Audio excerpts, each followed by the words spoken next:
Assalamualaikum warahmatullahi wabarakatuh. Selamat bertemu kembali pada channel Media Pembelajaran dan Teknologi Informasi serta Simulasi Digital. Nah, pada kesempatan kali ini kita akan mencoba membuat forum diskusi ya. Ini masih berkaitan dengan tutorial Bismart ya untuk Bapak Ibu dosen UNY. Kita akan mencoba membuat forum diskusi sederhana dan sekaligus mengelompokkan forum diskusi ini nanti ke dalam deadline kelasnya masing-masing. Di pertemuan sebelumnya atau di video sebelumnya kita sudah belajar membuat groupings ya, atau membuat groups. Nah, kita akan coba implementasikan pada pembuatan forum diskusi kali ini. Nah, pada tahapan atau pembuatan forum diskusi ini saya lihatkan dulu contohnya. Ini forum diskusi ya, bentuk forum diskusi yang sudah terjadwal untuk 3 kelas. Jadi tiap kelas punya jadwalnya masing-masing. Nah, isinya seperti ini. Di dalamnya nanti Bapak Ibu bisa melihat ada topik diskusi untuk 3 kelas tersebut ya. Untuk isi topik diskusinya ada di dalamnya lagi. Nah, seperti ini. Ya, ini tampilan forum diskusi yang sudah mendapatkan balasan. Untuk melihat balasannya bisa diklik di sini. Nanti akan terlihat ada balasan diskusinya. Nah, lalu bagaimana cara membuatnya? Ya, kita siapkan terlebih dahulu. Sama seperti kuis, forum diskusi ini harus kita buatkan wadahnya terlebih dahulu. Ya, harus kita buatkan rumahnya terlebih dahulu. Tempat topik diskusi ini akan kita masukkan. Jadi forum diskusi harus dibuatkan wadah topiknya terlebih dahulu. Jadi tidak langsung kita buat topik pertanyaan, tidak, tetapi kita buatkan wadah untuk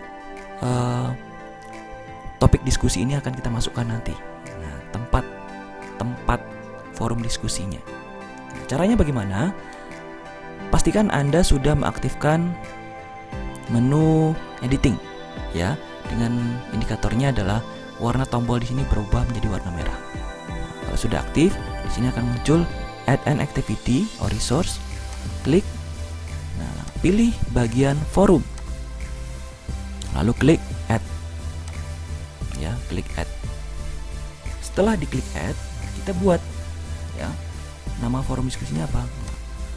Forum diskusi materi 1. Ya, di sini ya ada beberapa bagian yang perlu kita atur ya. Ya, di sini saya biasa menggunakan yang bagian standar ya, for standar forum for general use ya. Ya. Kemudian untuk pembatasan ya tidak perlu kita atur ya di sini.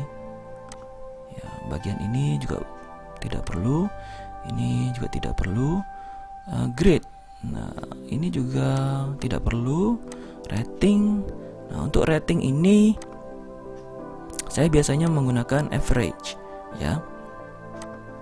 Nah, biasanya average, nanti pakai poin, maksimum poinnya 100 ya. Restrict, nah ini nanti akan kita atur melalui restrict access saja ya. Nah, ini groups atau grouping akan kepakai di sini ya, groups dan grouping akan kepakai di sini. Nah, kita akan membuat 2 jadwal untuk 2 kelas yang berbeda. Misal kasusnya adalah untuk kelas A ya, akan kita jadwalkan tanggal 19, sedangkan untuk kelas B kita jadwalkan tanggal 20. Maka kita akan mengaturnya sebagai berikut. Klik add restriction ya, pilih restriction set ya. Kita buat jadwal untuk kelas A terlebih dahulu. Nah, pada restriction set yang pertama ya, kita masukkan ya, kita klik dulu add restriction, masukkan grouping, pilih kelas A. Nah, add lagi restriction yang untuk kelas A ini, kita tambahkan date untuk mengatur tanggalnya, mulai tanggal 19. dimulai pukul 7 misalnya. Add lagi sampai date lagi ya. Date tapi kita pilih until. Di sini pilih until. Ya. Masih pada tanggal yang sama, hari yang sama, pukul 10. Nah, ini artinya set ini khusus untuk kelas A, set tanggal atau deadline ini khusus untuk kelas A, dimulai tanggal 19 pukul 7 sampai tanggal 19 pukul 10. Jadi hanya 3 jam saja. Nah, lalu kita atur lagi deadline untuk kelas B. Milihnya dari add restriction yang paling bawah ya, karena ini kita membuat kelompok baru. Klik, pilih restriction set lagi sampai muncul seperti ini. Nah, add restrictions, pilih grouping, pilih kelas B ya. Jadi kita akan membuat kelompok baru. Ini blok abu-abu untuk kelompok A, blok abu-abu untuk kelompok B atau kelas B. Kita tambahkan tanggalnya sekarang. Add restriction date. Add lagi melalui sini, pilih date lagi. Nah, pilih yang until. Ingat yang kedua harus ada until ya, until. Sekarang tanggalnya kita atur. Kelas B tadi tertanggal 20 ya. Nah, kemudian jamnya. Hanya jamnya sama, jam 7 sampai jam 10. Nah, setelah dua deadline ini kita buat, bagian sini ya, student must match. Nah, ini kita ganti all, ini any ya. Ini maksudnya mahasiswa harus terdaftar sebagai salah satu dari anggota kelas A atau anggota kelas B. Kalau ada mahasiswa yang belum terdaftar sebagai anggota grup kelas A ataupun grup kelas B, maka dia tidak bisa akan merespon topik diskusinya. Nah, mahasiswa baru akan bisa merespon topik diskusi yang sudah kita siapkan apabila ia masuk pada kelompok kelas A atau kelas B. Baik, ini untuk mengatur rumah atau tempat wadah topik diskusinya terlebih dahulu. Nah, setelah pengaturan seperti ini selesai, kita klik save and return to course. Save and return to course.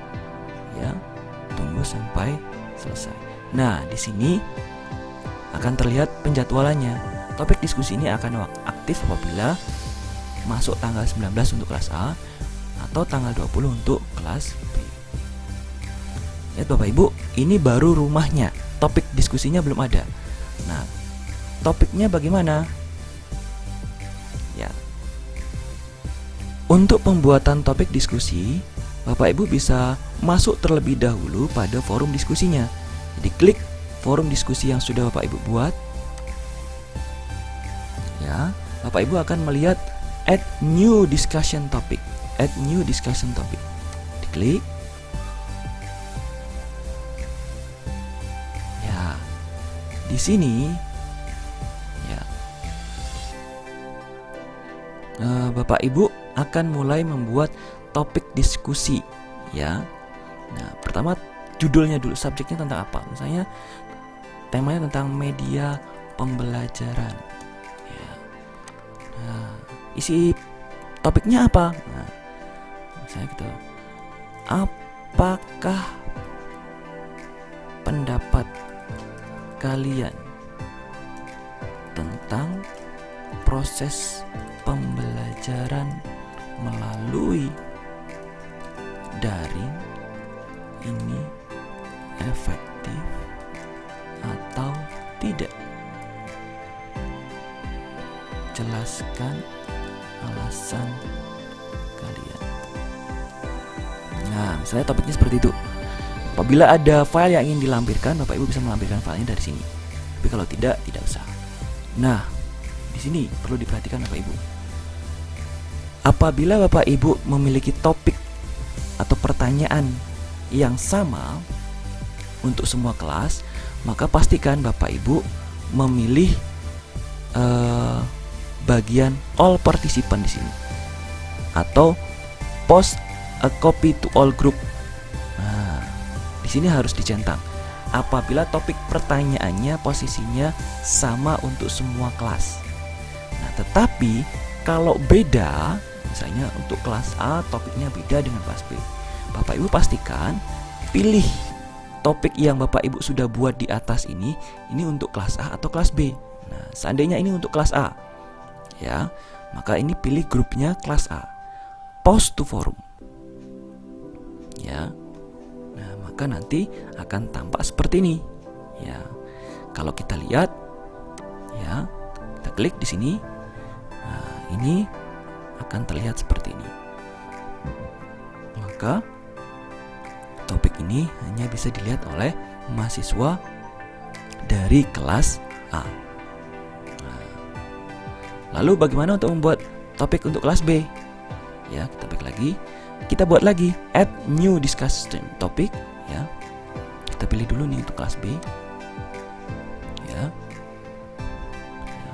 Kelas B, ini kan belum ada topiknya nih. Nah, kita pilih kelas B, pilih add new discussion topic. Tadi yang pertama untuk kelas A, sekarang kelas B. Misalnya topiknya tentang e-learning Bismart. Pertanyaannya, apakah mengakses Bismart pada saat perkuliahan online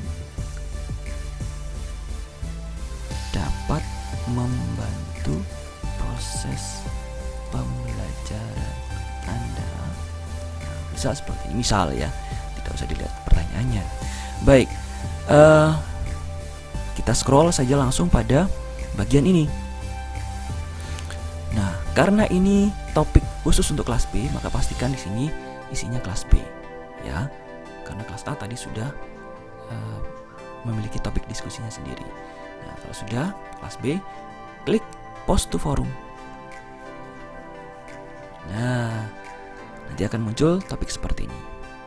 Bapak Ibu bisa melihat dua topik itu sekaligus dengan mengganti spirit group di sini menjadi all participant. Ya. Baik. Nah, pertanyaannya, apakah bagian spirit group ini muncul atau tidak? Silakan Bapak Ibu tonton bagian setting, ya, tonton video bagian setting course, ya, setting atau course edit setting, ya, yang di situ nanti ada bagian menentukan jenis course Bapak Ibu, apakah nanti akan dikelompokkan dalam grup atau tidak, ya. Videonya nanti bisa dilihat di playlistnya. Baik, nah demikian Bapak Ibu proses pembuatan topik forum diskusi untuk mata kuliah yang sudah dikelompokkan, ya, memiliki kelompok kelas A atau kelas B. Nah, selamat mencoba, semoga bermanfaat. Sampai ketemu lagi. Assalamualaikum warahmatullahi wabarakatuh.